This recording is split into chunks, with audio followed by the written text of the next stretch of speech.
Listo, ya.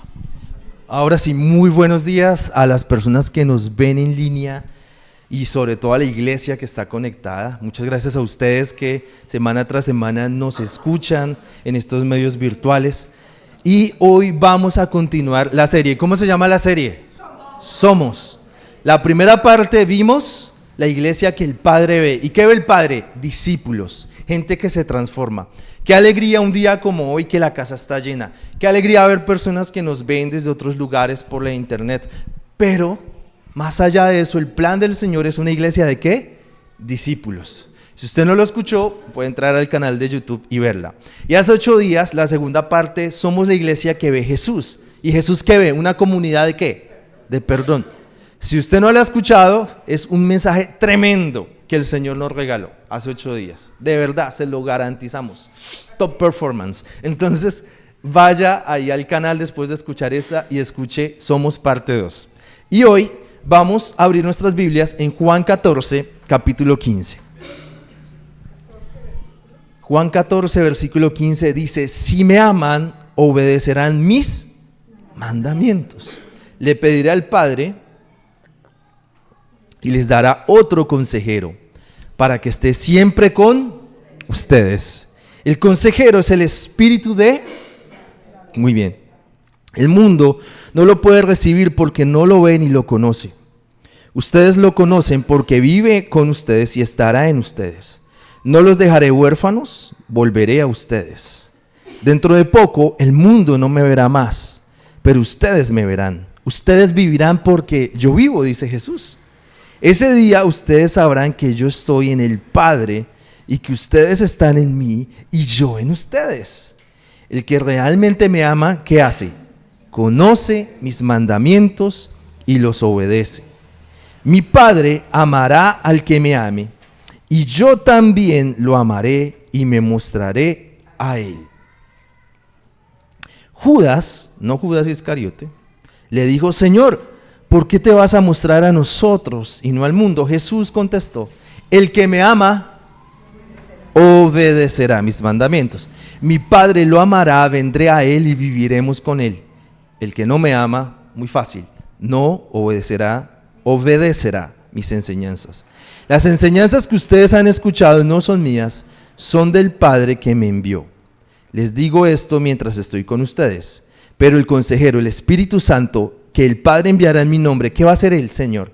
Les enseñará y les recordará todo lo que les dije. Bueno, ¿cuál es el contexto de esto? ¿Por qué Jesús está hablando de esto?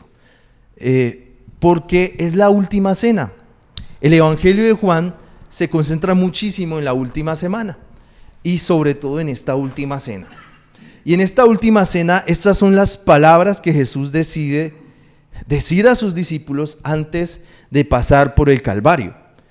Y si uno lo mira desde una forma racional, usted dice, bueno, si voy a morir, yo lo que voy a poner es, vamos a hablar de logística, de cosas importantes para este mundo, ¿no? De ustedes qué tienen que hacer, hagan esto, hagan lo otro, ¿cierto? Las personas normalmente cuando se van a morir lo que preparan es un testamento. ¿Dónde van a dejar ese colchón viejo? ¿Cierto? Pero Jesús decide hacer algo más importante y es hablar sobre el Espíritu Santo. Así que Somos parte 3, es la iglesia que ve el Espíritu Santo. Y quiero decirles que lo que promueve el Espíritu Santo no es la logística. Lo que promueve el Espíritu Santo es el arrepentimiento.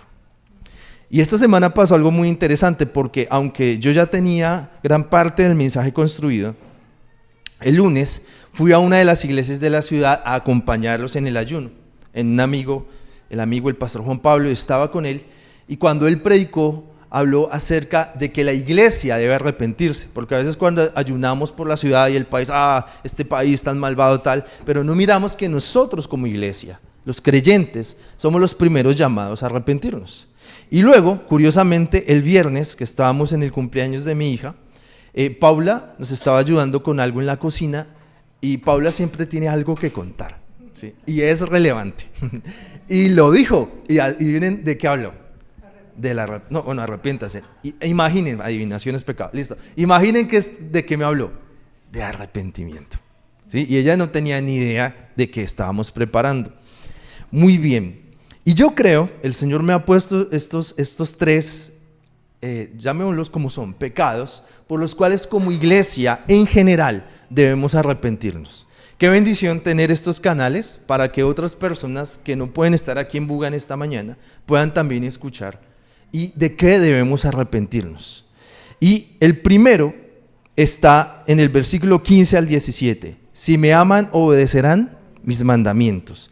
Le pedirá al Padre y les dará otro consejero para que esté siempre con ustedes. Este consejero es el Espíritu de la verdad. ¿El Espíritu de qué? Wow, el Espíritu de la verdad. Muy bien. Los primeros versículos nos expresan algo que detallé en alguna prédica del año pasado que decía simplemente Espíritu Santo. Y es que el Espíritu Santo tiene la misión de hacer brillar ¿a quién? Al Padre y al Hijo. Y nos propone ese modelo a nosotros los que estamos en plataforma. En plataforma no tienen que brillar el músico, el cantante, el que predica, sino tiene que brillar el Padre y el Hijo. El Espíritu está, aunque es Dios mismo, le da gloria al Padre, nos enfoca con el Padre. Pero hay una condición, dice que Él es el Espíritu de la verdad. Y creo que este es un mundo que falta a la verdad. Y yo creo que la Biblia y la palabra de Dios tiene un mensaje para todos los siglos. Y en este siglo XXI y en particular el mundo post-pandemia es un mundo donde se ha creado una nueva palabra, posverdad. Donde una figura pública puede decir algo que no es verdad y luego abiertamente dice que se equivocó o ni siquiera se puede disculpar, sino simplemente cambia la versión. Y eso no es el Espíritu de Cristo. Este es un mundo donde todas las personas estamos conectados a los dispositivos móviles. Miren mi celular. Esto es un acto de protesta. Es así asqueroso porque es un acto de protesta. No me interesa tener un nuevo celular, ¿sí? Yo tardé como 3 o 4 años en meterme a WhatsApp. Tardé como 1 año en tener una IA en el celular. Siempre me demoro un poquito. Y ojo que José, el esposo de Diana, siempre tiene un ejemplo maravilloso. Ojo que lo que el pastor hace no es lo que me toque a mí hacer. ¿Listo? Esto no está en la Biblia. Son cosas que yo hice porque me tocó, porque yo conozco mis vicios, porque yo conozco mis defectos. Y esa es la razón por la que yo no tengo redes sociales, porque yo me pego y me embobo. Entonces, esa es la razón por la que yo no tengo, pero no tiene por qué usted hacerlo, ¿vale? Pero este es el punto importante. ¿Cuál es el espíritu que está gobernando esto? El espíritu que está gobernando esto es formar bandos. El espíritu que está formando esto es sobre todo faltar a la verdad. Porque cuando tú dices una verdad, pero la combinas con algo que no es verdad, pues es mentira.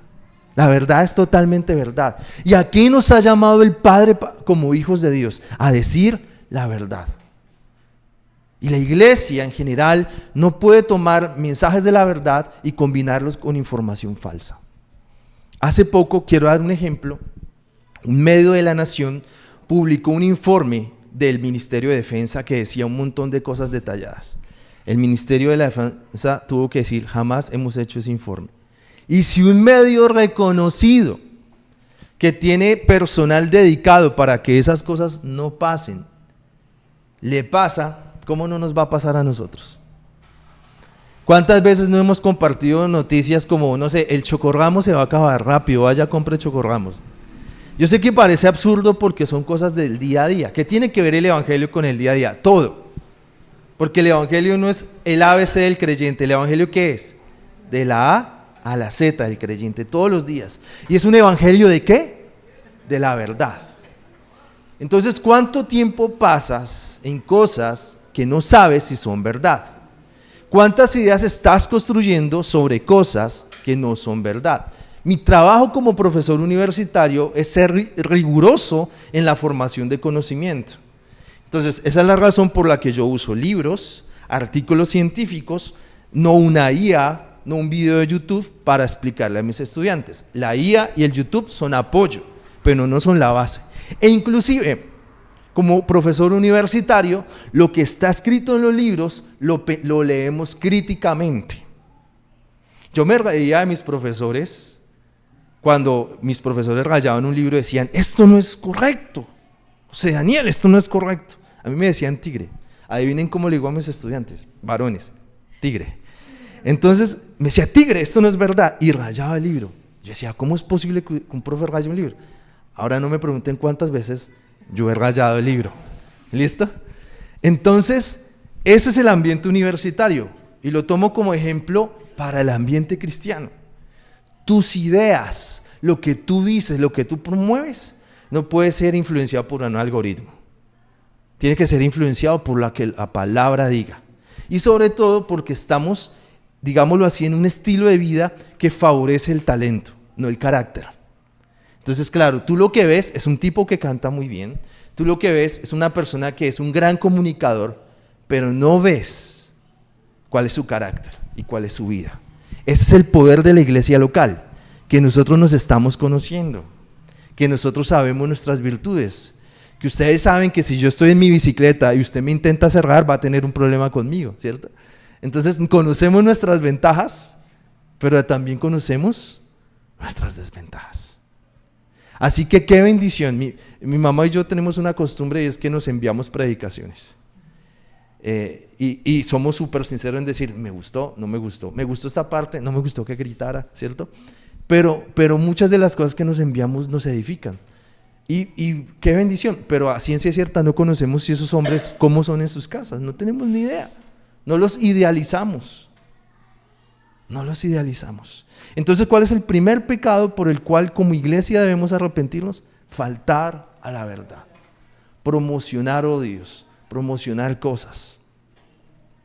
Y cierro esta idea con algo que pasó. La iglesia ha tenido una influencia toda la vida, que es la influencia anabaptista. ¿Y cuál es la influencia anabaptista? Que la iglesia católica fue reformada por Martín Lutero, surge una reforma, Lutero es reforma, pero para que la reforma de Lutero sobreviviera, él se tiene que aliar al Estado alemán. Y eso hacía que los nuevos creyentes fueran por nacimiento. Es decir, si usted nacía en Sajonia, en una región de Alemania, usted era cristiano protestante. Y a los bebés luteranos los bautizan hasta el día de hoy. Pero los hermanos anabaptistas dijeron muchas cosas, pero las dos principales son: nadie se convierte porque nació en un estado.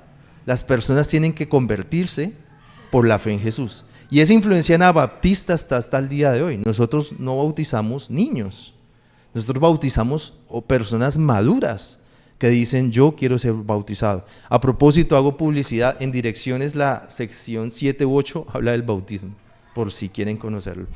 Pero, segundo, lo otro que dijo el anabaptismo es, los luteranos, los católicos, como toda la vida pues en esa época, estaban armados e iniciaron guerra contra los protestantes. ¿Y qué hicieron los alemanes? Protegidos por un Estado alemán. ¿Qué hacen los alemanes? Pelear. Entonces formaron, con todo cariño a los alemanes que nos escuchan, pelearon. Pero ¿qué dijeron los anabaptistas? No podemos tomar. Si creemos en el Evangelio de Cristo, no podemos tomar las armas. Hoy, gracias al Señor, nadie aquí va a tomar armas. Pero en tu espíritu, ¿cómo estás en el día a día? ¿Cómo terminas cada vez que consumes redes sociales? ¿Inspirado, animado o emberracado? ¿Cuál de las dos? ¿Ah?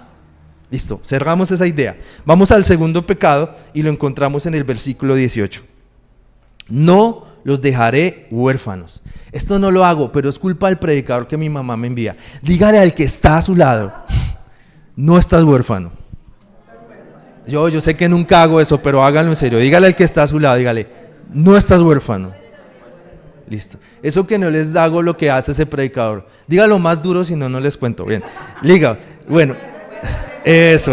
Pregúnteme. Listo. Muy bien. No estás huérfano.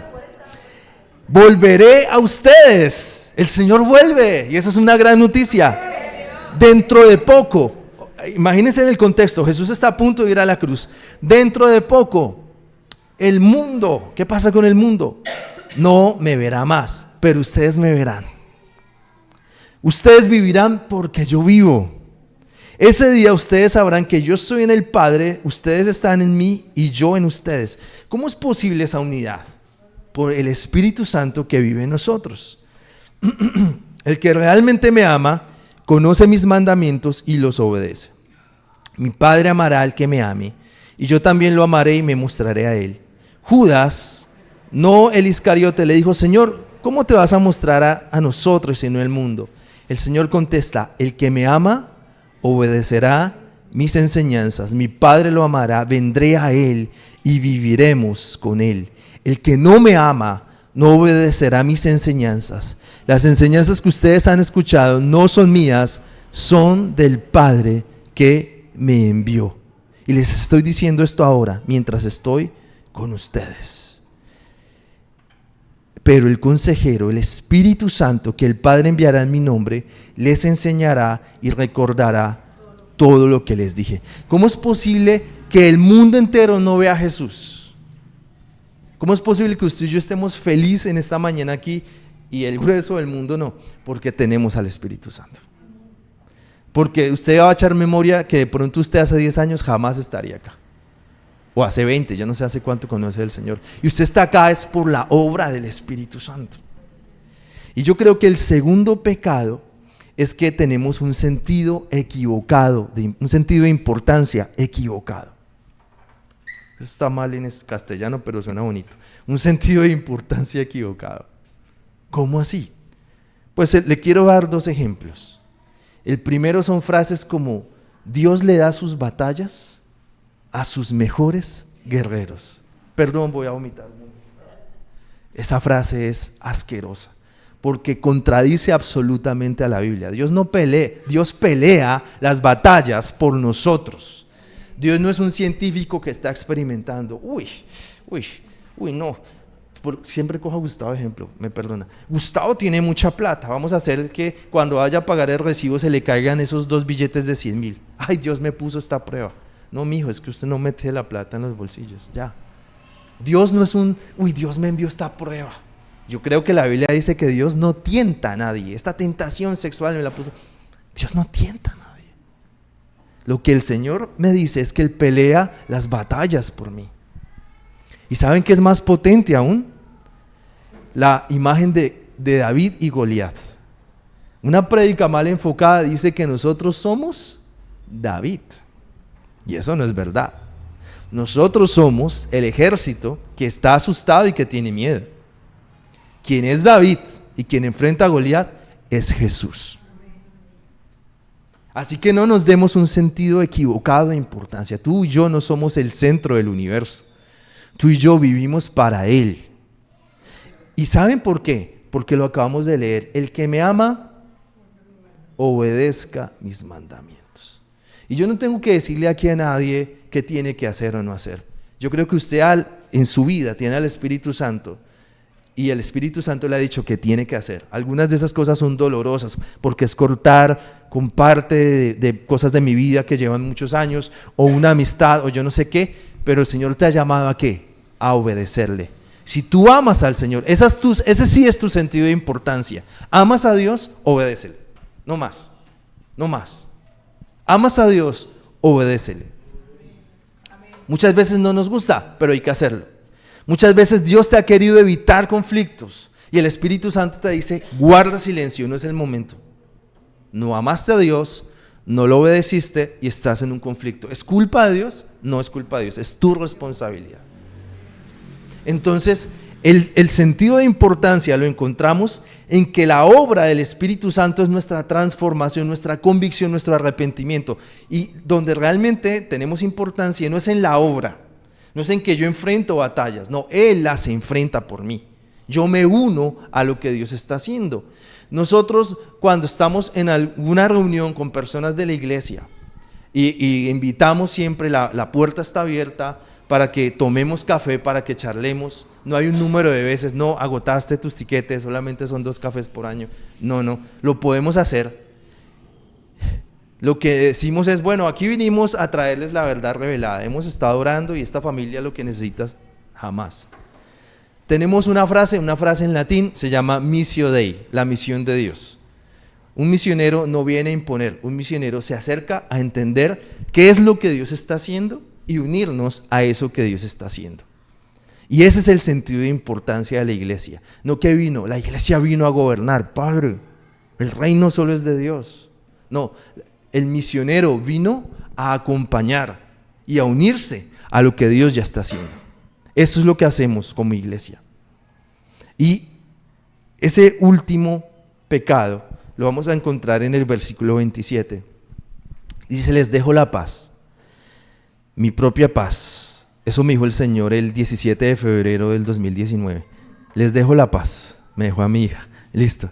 Es mi propia paz la que les doy, que no se la doy como la da el mundo. No se preocupen ni tengan miedo. Me escucharon decir que me voy y me volveré a ustedes. Si de verdad me amaran, se habrían alegrado de que regreso al Padre, pues Él es más importante que yo. Así que les digo esto ahora, para que cuando suceda, ustedes crean. Recordemos el contexto. Jesús se iba, los discípulos pasaron 3 años con Él. Claro, yo también hubiera querido estar con Jesús, pero si Jesús no se hubiera ido, el Espíritu Santo no estaría sobre todos nosotros. La iglesia seguirían siendo 12, pero la iglesia es global por su obra.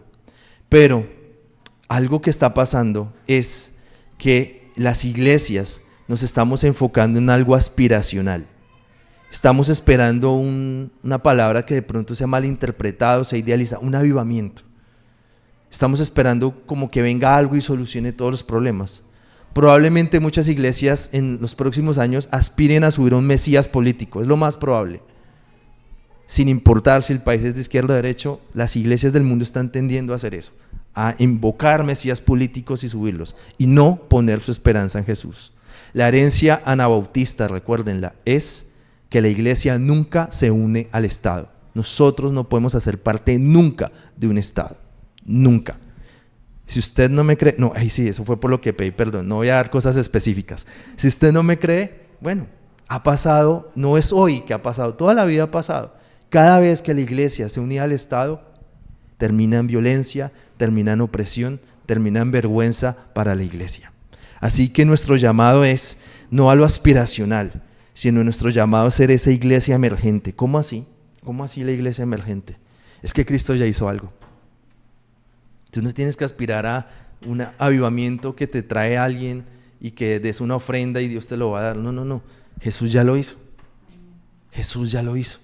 Dice el libro, eso lo vamos a estudiar pronto, pero dice en la epístola general a los hebreos que no tenemos un sumo sacerdote no tenemos que hacer sacrificios continuos, sino un solo sumo sacerdote, uno solo, que se sacrificó a sí mismo. Un sacrificio y funcionó ¿para cuándo? Para siempre. ¿Hay que sacrificarlo en cada culto? No, jamás. Eso es un error terrible. Él ya murió por nosotros, una vez y para siempre. Por lo tanto, el tercer pecado es una aspiración equivocada. Una aspiración a un mundo mejor, a algo que va a pasar. Cuando ya tienes a Cristo aquí y ahora, trabaja desde lo que Dios ya te dio. Sigue fiel a tu llamado. Sigue fiel a ese plan emergente y soberano de Dios que va sobre cualquier plan. Que va sobre cualquier plan. Y quiero fortalecer esta idea con los últimos versículos. Dice: no estaré hablando mucho tiempo. Recuerden el contexto, Él está en la última cena. Y dice, no voy a estar hablando mucho tiempo con ustedes, porque viene el que manda este mundo. Ese momento donde Satanás tomó el mando y pretendía quitarle la vida a Jesús para siempre. No tenía ni idea de la victoria del Cordero. Pelearán contra el Cordero, pero el Cordero los vencerá. Él no tiene ningún poder sobre mí. Y Satanás decía, no tengo ningún poder, si ya se acerca a la turba, si ya tengo a los fariseos y a los sacerdotes con las acusaciones, ya tengo a los romanos listos con su cruz y sus clavos, ¿cómo así que no tengo poder sobre ellos? ¿Será que este Jesús no ve la realidad? Y así es Satanás tratando de empujarte la realidad en la cara y decirte, ¿será que tú no ves a tu familia? ¿Cómo así que una familia transformada? ¿Será que tú no ves tu cuerpo? ¿Cómo así que Dios te va a sanar? ¿Cómo así que tu vida va a cambiar? Pero miren lo que pasa, versículo 31. ¿Por qué Jesús se dejó temporalmente de Satanás? Verso 31. Pero el mundo debe saber que amo a mi Padre y que hago lo que mi Padre me ordena hacer. Levántense, vámonos de aquí. No, todavía no. Listo. y que hago lo que mi Padre me ordena hacer. Esa es la iglesia emergente, la iglesia que confía en la cruz, la iglesia que no tiene certeza de mañana. Bueno, yo sé que hay modelos de iglesia que funcionan así. Hagan una fila, les vamos a profetizar qué va a pasar esta semana, y sería muy interesante y aburrido el mundo así. Realmente una iglesia sana es una iglesia que camina en la incertidumbre. Ustedes y yo no tenemos ni idea qué va a pasar mañana, ni idea. Pero lo que sí sabemos es que gracias a la cruz el Padre está con nosotros. Así que no tengamos esas aspiraciones equivocadas, pongamos el enfoque en que si me oran, en que si yo hago una ofrendita y entonces Dios me multiplica, en que si yo puedo negociar con Dios. No. Enfócate en la verdad, enfócate en la cruz, enfócate en que Jesús ya lo hizo todo en la cruz. Y lo acabamos de leer. Él no se entregó, Él no permitió que Satanás dañara su cuerpo a través de judíos y romanos, simplemente de casualidad. Él estaba obedeciendo ¿a qué? Lo que el Padre ordenó. Porque el Padre sabía que este Cordero que murió y resucitó nos daría la victoria total a nosotros. ¿Cuántos le pueden... No puedo seguir escuchando tanto ese pecado, pero bueno, ¿cuántos le pueden dar un fuerte aplauso a Jesús en esta mañana? Bueno. Hoy estamos muy pentecostales. Muy bien. Entonces vamos a ponernos de pie.